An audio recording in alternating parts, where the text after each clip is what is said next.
mate, I'd love to hear your thoughts on this, and I'm sure it's quite emotional for you as well. Yeah, it's actually hit home for me. So it's hit quite close to home for me because obviously it's home and it's the loss of our locals and a lot of kids at that. So it doesn't feel great. I was angry for almost a day, and I really delayed even putting anything out on social media because I was just so angry. Because in a sense, we were talking about a modicum of balance, even during the rivalries bit, right?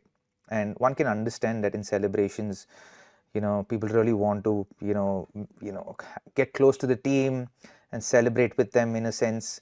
I certainly think it could have been better planned. Maybe just take a day off to just plan the whole event before they actually did that, because the city did deserve it, to be very honest. The fans did deserve Definitely. that celebration. um, and I only think that I wish it was done differently. I wish it was dealt with in a way that was a little bit more planned, to be honest. And I feel very, very badly for all the loss that families have encountered. And the Mm. sad part is now every time there's an RCB game, my heart shudders to think about what those families will experience every time an RCB game happens or every time an RCB win happens moving on. So it just hurts, man. It just truly, It, truly hurts.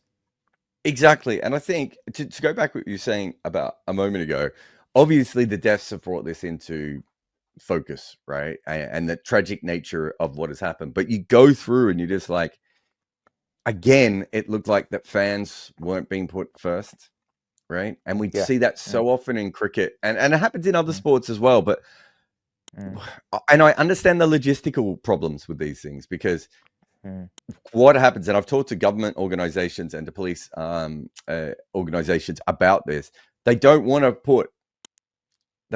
plan for the thing that may not happen, right? Because that takes a lot of money away from them and a lot of time and effort away from them, and it can be awkward. yeah. But at the same time, we all knew what was going to happen in that city when they won, right? Like we've been Yeah. talking about their fans for how long, right?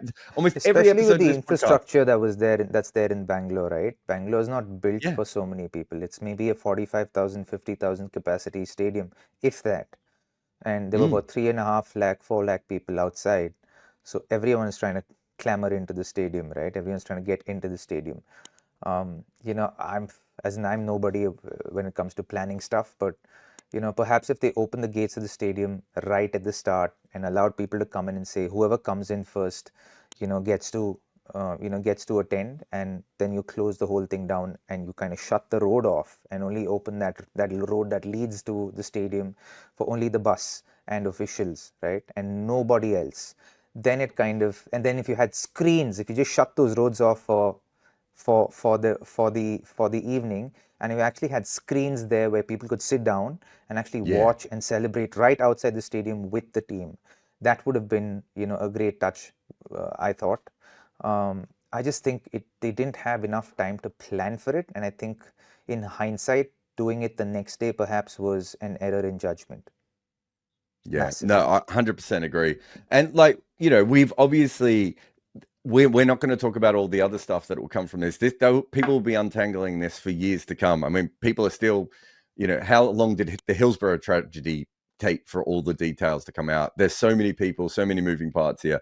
But I hope the cricket takes this as a moment to understand that the fans have to be looked after. We can't have a situation where, like, I don't know if you read many of the articles of the fans who were there, or some of the videos that they put Yeah, out, I but did.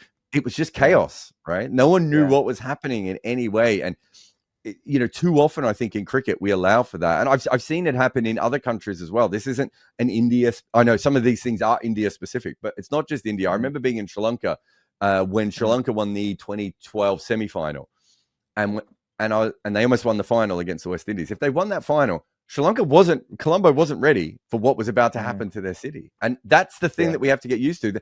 We have these incredible fan bases in cricket now, but we have to Yeah. protect them, from that as well. And as you said, so many people trying to get in. Of course, everyone wants a taste of it. We understand. But look, thoughts go out to all the families of Yeah, those, and to because the as you RCB said, fans as well, and I think the whole yeah, contingent of RCB fans, because this victory will always be marred by the loss of the lives of the people involved and the fans involved. And so, it's so unfortunate that they can't even celebrate the win that they've achieved after so many years, after so much of hard work.